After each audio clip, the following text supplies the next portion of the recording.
Muy buenos días, es un placer nuevamente estar alrededor de este salmo que estamos meditando, el Salmo 119. En esta ocasión estamos yendo al versículo 23, que dice así: príncipes también se sentaron y hablaron contra mí, mas tu siervo meditaba en tus estatutos.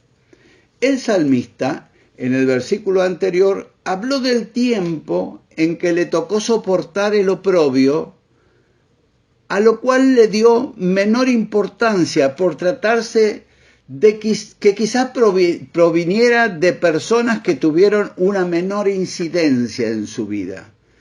Pero cuando esa afrenta proviene de un príncipe, como dice este versículo, y como le tocó vivir al rey David, al cual su propio hijo Absalón, al cual él amaba y era el príncipe heredero del trono, se sentó a la puerta de Jerusalén para volver el corazón del pueblo en contra de su propio padre, diciéndole a los ciudadanos que su padre era injusto en su trato o manejo de los asuntos de gobierno. Esta es una injuria difícil de soportar, por lo que el escritor del Salmo 119 encuentra la solución para sobrevolar una situación tan peligrosa desde todo punto de vista, sobre todo el daño que le pudiera producir a su propia psiquis, y la solución fue meditar lo establecido por Dios, meditar en sus estatutos. Si analizamos más profundamente, esta es la misma estrategia o solución a problemas similares que Dios le propuso a Josué en los tiempos de la conquista y a todos aquellos de sus hijos que la quieran aplicar.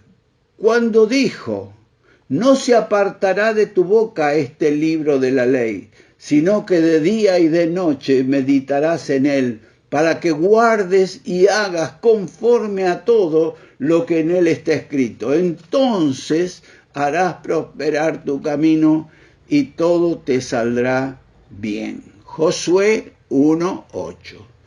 Todos nosotros vivimos escuchando elogios, consejos o críticas que, querramos o no, influenciarán nuestras vidas para bien o para mal. Y a la larga podrían terminar enfermándonos, pues todas ellas tendrán una dosis alta de subjetividad. Aún los elogios. La palabra de Dios dice: el crisol prueba la plata y la hornaza el oro, y al hombre la boca del que lo alaba. Proverbios 27:21. En el caso de Josué, la prueba no tardó en llegar para corroborar que lo que Dios había indicado no solo era la pura verdad, sino una actitud, la única actitud posible para conservar una vida santa y victoriosa delante de Dios.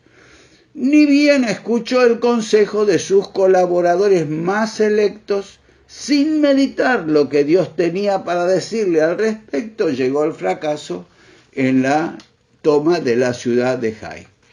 Los creyentes carnales, para evadir responsabilidades y aplicar su propia justicia, argumentan que todo ayuda para bien, sacando de contexto Romanos 8:28, donde el apóstol Pablo dice bien clarito que a los que aman a Dios todas las cosas les ayudan a bien.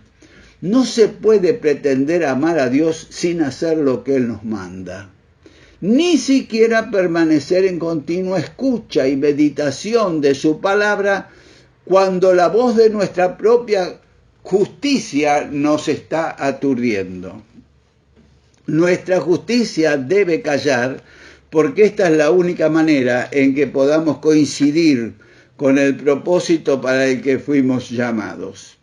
Es entonces, y no antes, que podemos esperar el favor de Dios, puesto que Él es amor en la más alta pureza y no hará nada que haga o decida para perjudicarnos en el largo o en el corto plazo.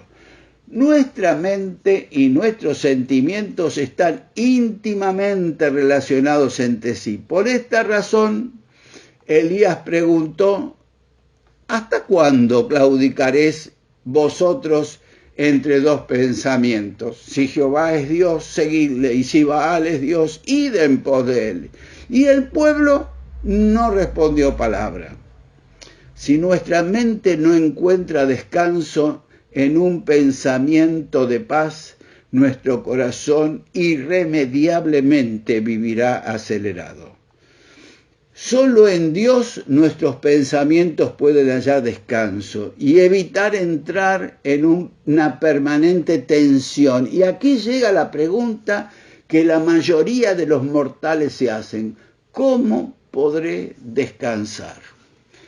La respuesta concreta nos la da el apóstol Pablo al escribir a los hermanos en Filipos, capítulo 4, versículo 8, donde dice: por lo demás, hermanos, todo lo que es verdadero, todo lo honesto, todo lo justo, todo lo puro, todo lo amable, todo lo que es de buen nombre, lo que es digno de admiración.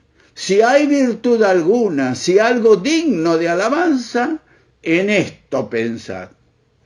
En este versículo el apóstol nos da un resumen práctico de la actitud correcta que todo hijo de Dios debe adoptar si pretende mantenerse en comunión permanente con su Padre Celestial, puesto que el desviarse de esta actitud llevará al fracaso inevitable e inmediato.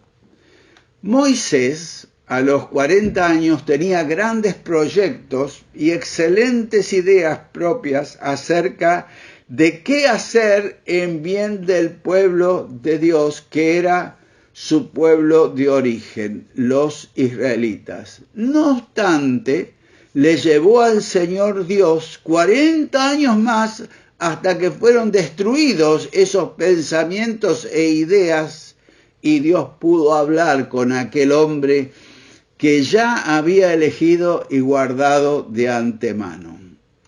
Con sobrada razón el salmista declara: príncipes también se sentaron y hablaron contra mí, mas tu siervo meditaba en tus estatutos. Muchísimas gracias, y sea esta meditación un material de reflexión para nuestra vida en estos días que se suceden. Gracias, Dios les bendiga.